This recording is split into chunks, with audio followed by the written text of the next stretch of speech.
Hello everybody, welcome to another review. This time we're doing Transformers Armada Sideways and his two minicons. And his minicons' names, I have no idea. One's name's Rook and the other one's something else. I literally just looked it up, but I don't remember what the names or who's who, to be honest with you. I just know one's name's Rook, and I know that from Chest. So, Sideways turns into this little, nice purple and yellow motorcycle. He does not roll at all. I also think I mistransformed him there. Okay, he does roll that much. Okay, yeah, his arms weren't pegged all the way. Oh, that's probably the best roll. He has to be almost perfectly balanced in the middle to get a good roll. Ooh, that was a good one. That was a good one. Anyway, to get to his probably the coolest minicon. Again, don't know either one of the names, but mostly he's cool because he's a human-sized Transformer who actually fit onto his, I guess, master or owner. I mean, the only other one we saw that was a good fit was Thrust and his minicon, but mostly because if he's gone, the whole jet kind of looks empty. Because all the other Decepticons, you know, their minicons is also Cyclonus. He has a good one, but mostly for that gimmick in the front. But most of them just peg on, and now you have a sports car with, you know, a tiny plane on it. Doesn't really look as clean as a rider on a motorcycle, or, I mean, that's probably the best one. A tank on a jet doesn't really work. Or a tank on a helicopter doesn't also work either. But, oh well. So, we'll take a quick look at his minicon, Rook and something. Now, when he sits on there, he does have this little peg in a particular spot that does peg right here on the motorcycle. He does have another peg here. I wonder, which he just fell apart, if he sits up there as well. Which he does. The only thing is, he's kind of far back from reaching the handles. Unless you could be that famous picture of the guy reading how to ride a motorcycle on the back of a motorcycle. I should get you a tiny book. Anyway, so for this little guy, whatever his name is, you can see his little face right there, which we did see in the show, I think once, right when Cyclonus got killed off.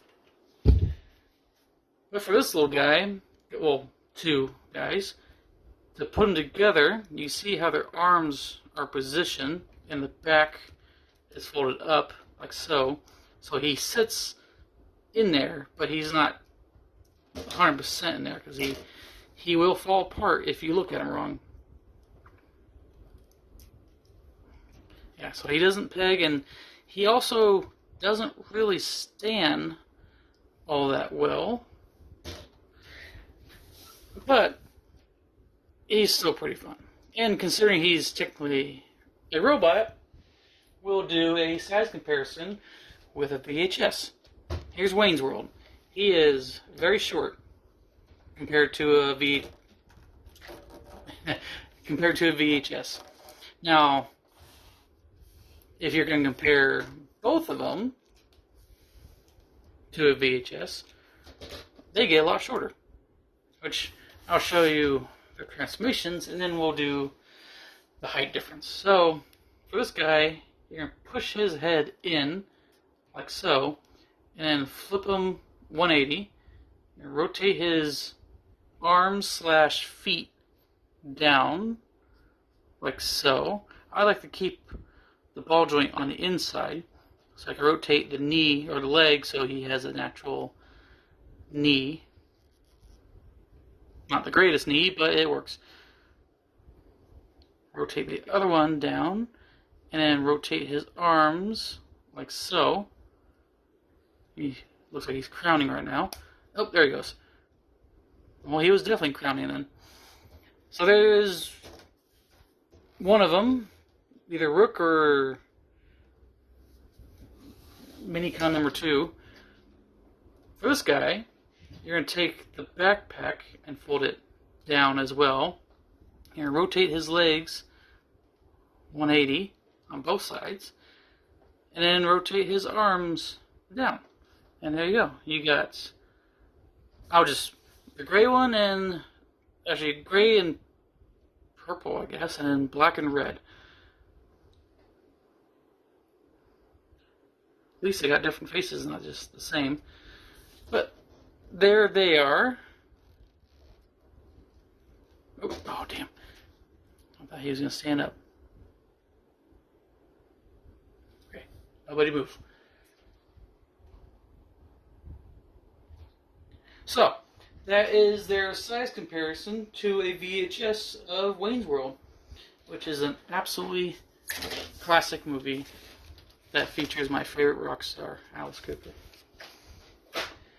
Anyway, actually speaking of that, since they're a little shorter than a VHS, we'll compare him to another form of entertainment.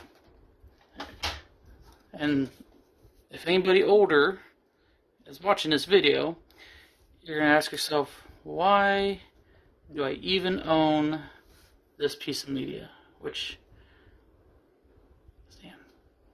So, from the VHS, they are half an 8-track tall.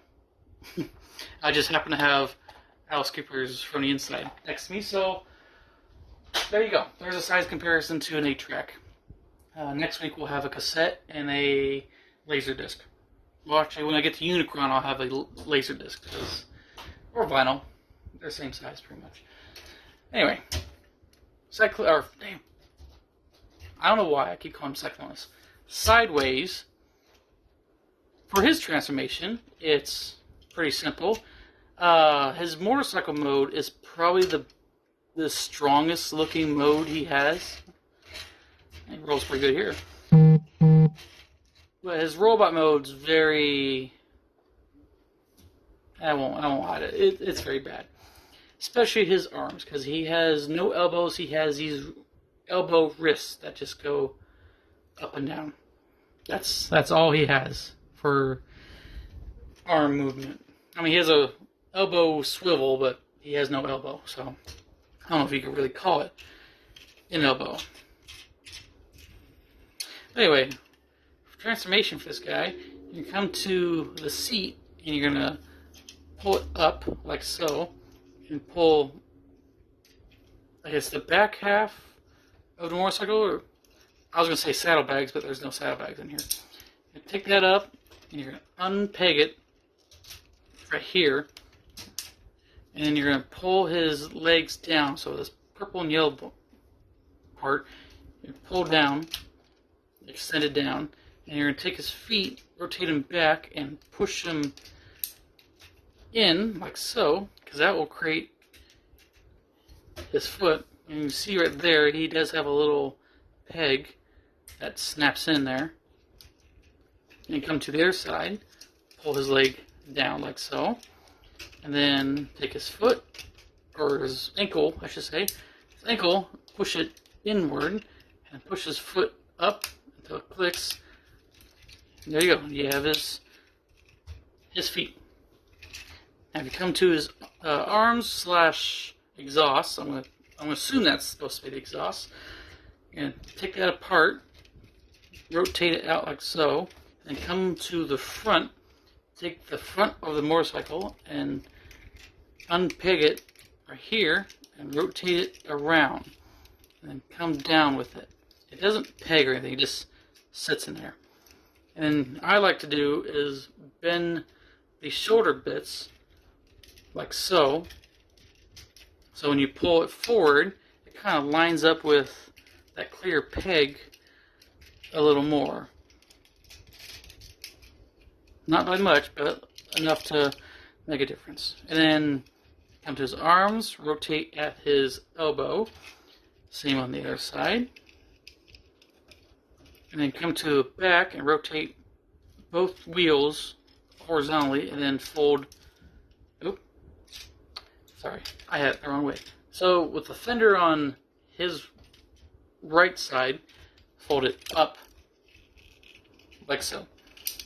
And then come to his head that we've seen, I believe, only 4 times in the show. Mostly when he changes heads, when he was spying on the Decepticons, and I think when he died.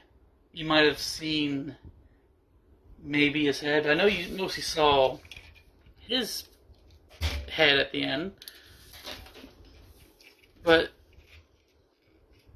funky kind of head there, which I get why, because they have the headmasters going on here, but it's kind of a bizarre head that didn't really make sense in the show. Oh, here's his wrists/elbows.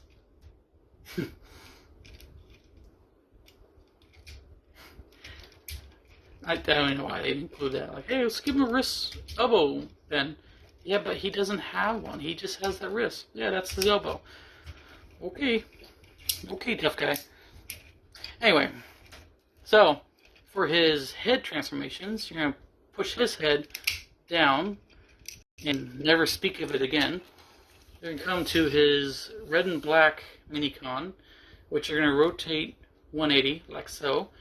You're going to take his little arms, face him down, and you're going to take his feet, and I believe they're supposed to be like that, and maybe it was like that.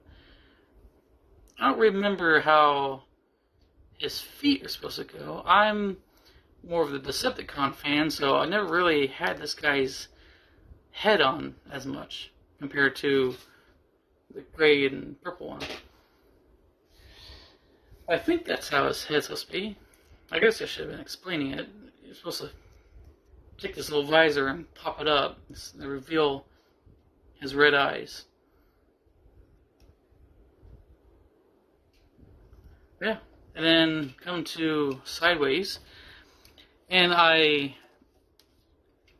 was getting ready for this video. I thought, like, wow, these are nice. They give you little holes to put it in. And then I realized those don't do anything. It's the holes in the back behind these circles. That's where the arms go in. So when you do it, you see his minicon head is poking through. That's going to peg on top of his head. And you're going to put the arms in these slots and you're going to push it down, which will reveal that disgusting Autobot symbol, like so, and just his feet again. Which, for me, I mean, it was a cool gimmick that they have the Autobot and Decepticon symbol with each head, as they did in the show. But for this particular head on Sideways, it never really matched as well with the rest of his body. I mean, he used purple, gray, and yellow.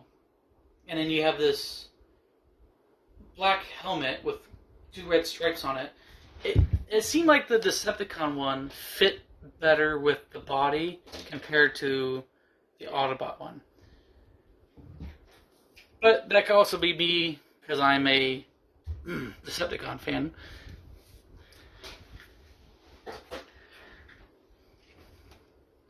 Yeah.